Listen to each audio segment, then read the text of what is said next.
how do you actually progress through skills? Let's say there's something that you want to learn, such as the handstand, muscle up, or the planche. How do you actually progress through it to learn it as efficiently as possible? We're here at Awesome Ninja Fitness. Also, in my experience in gymnastics, parkour, and ninja warrior, there are a bunch of skills that you want to learn, from flips to tricks to intense routines. So let's use all that knowledge and experience and actually break down how to learn skills. Skills is a very broad term. We're describing a lot of things at once. A handstand is a skill, standing up straight is a skill, technically push-ups, pull-ups are skills as well. Let's just define the fact that the skills that you're trying to learn are probably something that takes technique, such as balancing in handstands, crow pose, a combination of certain movements or transitions, maybe such as going to the crow pose to the handstand. Maybe it is a strength physical move, such as the planche or the front lever, pull-up, the muscle up, or the handstand push-up. When we break down the skills itself, it usually comes down to 3 different components. That will also help us determine how we actually train them. That would be your body. So what strength does your body actually need to have in order to do the skill? A pull-up, you need to have a certain amount of pulling strength and you need to activate certain muscles in order to do the pull-up. The next is technique. Are you able to understand what you're supposed to do, and can you move your body in that way to actually do it? A backflip is not that physically demanding. All you need to be able to do is to jump up and maybe do a leg raise, and you could physically do a backflip, but there's a lot of things involved in it. The jumping up, the spatial awareness, where you're supposed to be, how hard you're supposed to tuck, aiming your knees to your shoulders, spatial awareness, looking for your landing, getting the landing, and there's a lot of small things involved. And last one is mental. Are there fear components to it? Are you overthinking certain things? So for example, in the backflip, a lot of people are afraid to land on their heads, and that's completely valid. But if someone had zero fear, they could probably figure out how to do a backflip. How to get the skill determines in which one of these 3 components it takes the most. A lot of the skills that you look in calisthenics takes a lot of strength. Let's look at the one arm push-up, the planche, the front lever, even the pistol squat. Theoretically, you could replace one of the regular exercises that you do with one of these moves. The limit is strength. If we take the traditional ways that we train strength, theoretically, when you work on those as hard as you can, you should not be able to work on them more than 24 hours. For example, if I'm doing a pushing day, when I'm doing push-ups, pike push-ups, or those kind of movements, then the next day I shouldn't be able to do that push workout as well. That means I'm not working hard enough, I'm not actually growing. For strength-based skills, you need to be able to work on the strength component and then basically work on that every other day if possible. Or similar muscle groups or movement patterns. Let's take the planche. This is one of those things where you're working very heavily on your shoulders and on your chest. So you would probably work this on your push day, something that takes a lot more technique but little strength. Ideally, you are working that as often as possible. This is something that we call the Russian method. The idea is you're doing small scale workouts because the main thing is your mind-body connection and your body is not burning out by practicing it. For example, the handstand is not that physically demanding. You could work on the handstand for 5 minutes every hour and you would progress a lot quicker. Anything that takes a lot of mind-body connection, or for you to understand what your body actually needs to do to perform the thing, and the more complicated it is, the more reps you need to put in. Things for mental, it just means you are not trusting yourself to be able to do the move, or you don't trust yourself on if something happened, what would you do to get out or exit? What are your safeties? Either way, you need to work on the easiest progression of wherever that skill is to do it at the highest quality. Once quality stops, then you rest for a certain amount of time until your mind and body feels refreshed and ready, and then you go again until the quality dips, and you keep repeating that until either your time is up, you are not mentally or physically capable to keep the high quality, or there's something sore or you're tired,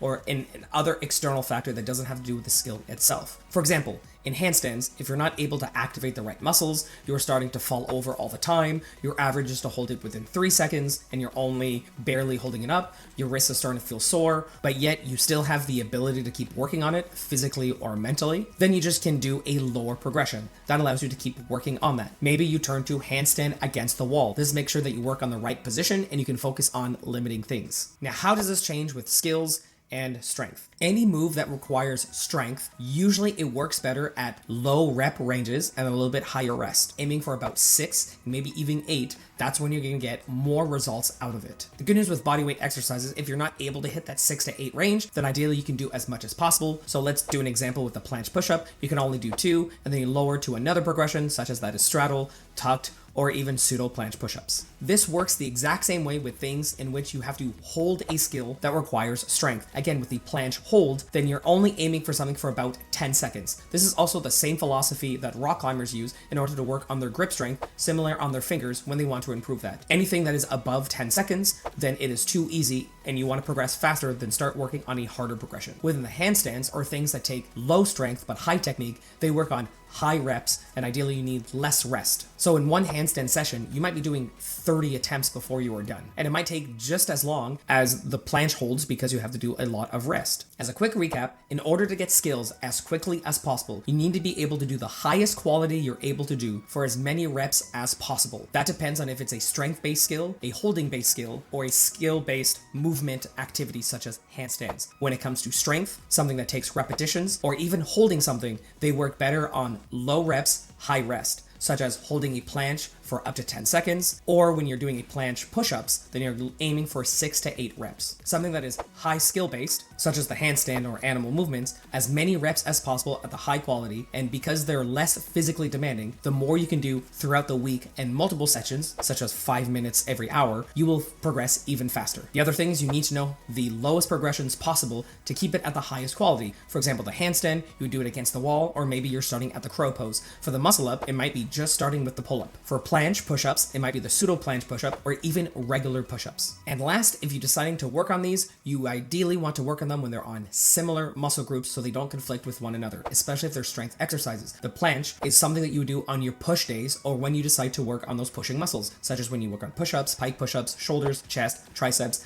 That would be a good time on the exact same day. The lower strength it requires, the more you can do it. So for example, a handstand is something you can work on every single day for a short amount of time. And we're gonna dive deeper on every single skill that you're wondering, the progressions, what it takes, how long does it take. For everyone here on the live call, that is what we're gonna dive deep. If you want to join the live calls, be a part of these Q&As after, you can go ahead and join the community. That should be somewhere down below. And for everyone here, getting these skills is extremely possible. All it takes is consistency, having a clear roadmap, knowing where you want to go, and as long as you are directionally correct, then you're going to get these skills. And while you're working on those, don't forget to stay awesome.